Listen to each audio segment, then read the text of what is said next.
If you have one of these humidifiers, you'll notice that after about a week or two of running it, this clean light is going to come on. And in this video, I'm going to show you how to clean the transducer and the float. Now if you're using 100% distilled water, you won't have to clean your machine as often. Depending on how hard your tap water is, you may have to clean this once a week. Average runtime I'm getting out of it is around 50 to 55 hours before I have to clean it.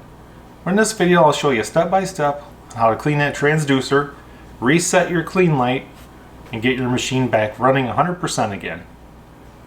Unplug your humidifier, lift off the water tank, and set the water tank aside. Now looking from the back of the unit, it says right here to empty water from humidifier base, drain this way. This was the same way for the previous models. You always had to drain the water a certain direction. So we're going to go ahead and tip the unit this way and drain out all the water. Still looking at the back of the unit, you'll see this little handle right here. Your transducer is under this cover. We're going to go ahead and pull this straight back. Lift straight up to remove your transducer cover. The transducer is that black ring right there. Now depending on how long you ran your humidifier with the clean light on, that might actually be filled up with scale and almost looks slightly white.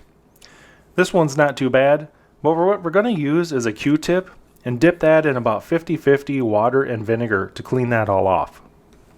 So you want to use straight white vinegar, 50% water, 50% vinegar, just a regular Q-tip. We're just going to keep dipping the Q-tip in the vinegar and running it around that transducer ring. And you want to get all that scale off of that transducer ring.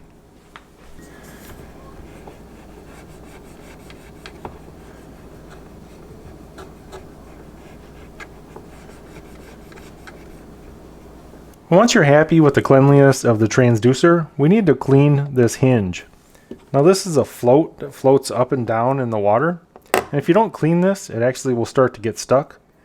So you can still use your cotton swab. And you just want to brush off all this mineral deposit around this hinge area. And once you get this clean, we'll go ahead and start putting it back together. So we have the transducer clean, we have the hinge clean on the float. We'll go ahead and put the transducer cover back on.